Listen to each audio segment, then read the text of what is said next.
Hi friends, in this video I will show you how to insert SIM card into iPhone 11. First you need to get the SIM ejector pin, which you can find it in the retail box.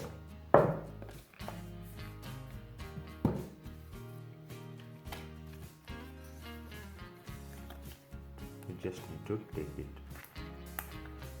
In the right side of the device you can find a small hole here. You need to insert the SIM ejector pin into this hole like this and push it down like this. The SIM card tray will pop out. Just take it out. Now let's place the SIM card in the SIM card tray. The gold plated side should be facing the upward, and this notch or a small cut in the corner is matching the frame. Now place it like this. As you can see, ensure that the SIM is properly placed. Now slide the SIM card tray into the